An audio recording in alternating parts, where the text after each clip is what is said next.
বন্ধুরা, আমরা কি ইতিহাসের এমন এক সন্ধিকণে দাঁড়িয়ে আছি যার বর্ণনা আজ থেকে ১৪০০ বছর আগে আল কুরআনে এবং তারও হাজার বছর আগে তাওরাতে দিয়ে দেওয়া হয়েছিল? বর্তমান বিশ্বের সবচেয়ে আলোচিত এবং বিতর্কিত ভূখণ্ড ফিলিস্তিন ও ইসরায়েল। অনেকে মনে করেন এটি কেবল একটি রাজনৈতিক যুদ্ধ বা জায়গা জমির লড়াই, কিন্তু আপনি কি জানেন মহান আল্লাহ তাআলা পবিত্র কুরআনে বনি ইসরায়েল জাতির এমন এক ভবিষ্যৎবাণী করেছেন যা শুনলে আপনার গায়ের লোম খাড়া হয়ে যাবে? কেন এই জাতি পৃথিবীতে দুবার চরম অহংকার আর বিপর্যয় বা ফাসাদ সৃষ্টি করবে? প্রথমবার তাদের পরিণতি কি হয়েছিল, আর বর্তমানের এই দাপট কি সেই দ্বিতীয়বারের ফাসাদ? আজকের ভিডিওতে আমরা ইতিহাস, ধর্মগ্রন্থ এবং বর্তমান ভূরাজনীতির এমন সব রহস্য উন্মোচন করব যা আপনি আগে কখনো এভাবে শোনেননি। ভিডিওটি একদম শেষ পর্যন্ত দেখুন, কারণ শেষ অংশটি আপনাকে বর্তমান বিশ্ব পরিস্থিতি নিয়ে নতুন করে ভাবতে বাধ্য করবে। পবিত্র কুরআনের সূরা বনি ইসরায়েলের ৪ নম্বর আয়াতে আল্লাহ তাআলা একটি স্পষ্ট ঘোষণা দিয়েছেন। আল্লাহ বলছেন, আর আমি কিতাবে বনি ইসরায়েলকে পরিষ্কার জানিয়ে দিয়েছিলাম যে তোমরা পৃথিবীতে দুবার ফাসাদ বা বিপর্যয় সৃষ্টি করবে এবং তোমরা অত্যন্ত অহংকারী হয়ে উঠবে। লক্ষ্য করুন, এখানে আল্লাহ তাআলা দুটি নির্দিষ্ট সময়ের কথা বলছেন, যখন এই জাতি তাদের ক্ষমতার চূড়ায় পৌঁছাবে এবং চরম অবাধ্য হবে, তখন আল্লাহ তাদের উপর এমন কঠিন শাস্তি পাঠাবেন যা তারা কল্পনাও করতে পারবে না। কিন্তু প্রশ্ন হল, আল্লাহ যে কিতাবের কথা বলছেন সেই তাওরাতে আসলে কি লেখা আছে? চলুন একটু ইতিহাসের গভীরে যাই। মুসা আলাইহিস সালামের পর বনি ইসরায়েল বারবার আল্লাহ দেওয়া বিধান ভেঙেছে।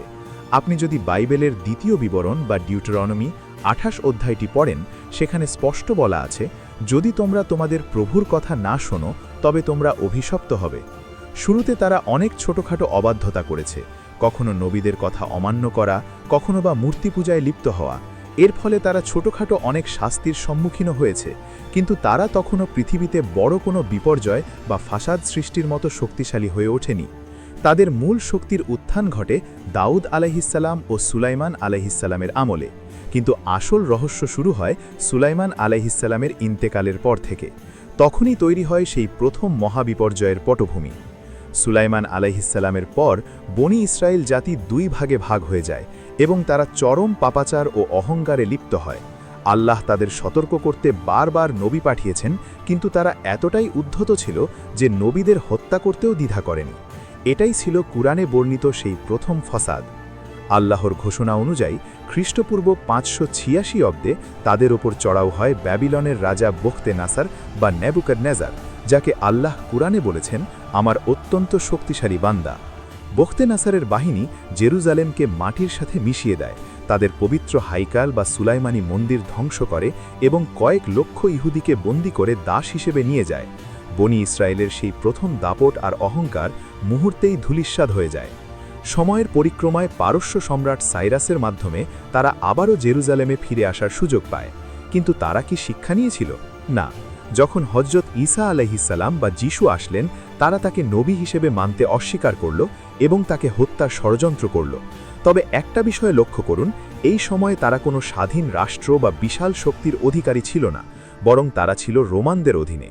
তাই এই সময়টাকে বড় কোনো ফাসাদ বা বিপর্যয় সৃষ্টির শক্তি হিসেবে ধরা হয় না। একইভাবে মদিনায় যখন শেষ নবী মুহাম্মদ সাল্লাল্লাহু আলাইহি ওয়াসাল্লাম আসলেন, তারা তাকে চিনতে পেরেও কেবল বংশীয় অহংকারবশত অস্বীকার করল। কিন্তু তখনও তারা ছিল যাযাবর বা বিচ্ছিন্ন একটি গোষ্ঠী। তাদের কোনো কেন্দ্রীয় রাজনৈতিক ক্ষমতা ছিল না। ফলে আল্লাহ তাদের এই অবাধ্যতার শাস্তি হিসেবে তারা সারা পৃথিবীতে ছিটিয়ে দেন। দীর্ঘ ২০০০ বছর ধরে তাদের কোনো নির্দিষ্ট দেশ বা মানচিত্র ছিল না। কিন্তু ইতিহাসের পাতায় এক অলৌকিক পরিবর্তন ঘটে প্রথম বিশ্বযুদ্ধের পর। ১৯১৭ সালের ব্যালফোর ঘোষণা এবং অটোমান সাম্রাজ্যের পতনের পর সারা পৃথিবী থেকে ইহুদিরা আবারও ফিলিস্তিনে জড়ো হতে শুরু করে। শেষ পর্যন্ত ১৯৪৮ সালে তারা প্রতিষ্ঠা করে ইসরায়েল রাষ্ট্র। ভাবুন তো, ২০০০ বছর যাযাবর থাকার পর হঠাৎ একটি জাতির এভাবে শক্তিশালী হয়ে ফিরে আসা কি কেবলই কাকতালীয়?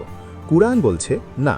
সূরা বনি ইসরায়েলের ৬ নম্বর আয়াতে আল্লাহ আগেই বলে রেখেছেন, অতঃপর আমি পুনরায় তোমাদেরকে তাদের উপর জয়ী করলাম, তোমাদের ধন সম্পদ ও সন্তান সন্ততি দিয়ে সাহায্য করলাম এবং তোমাদের সংখ্যাধিক্যে শ্রেষ্ঠ করলাম।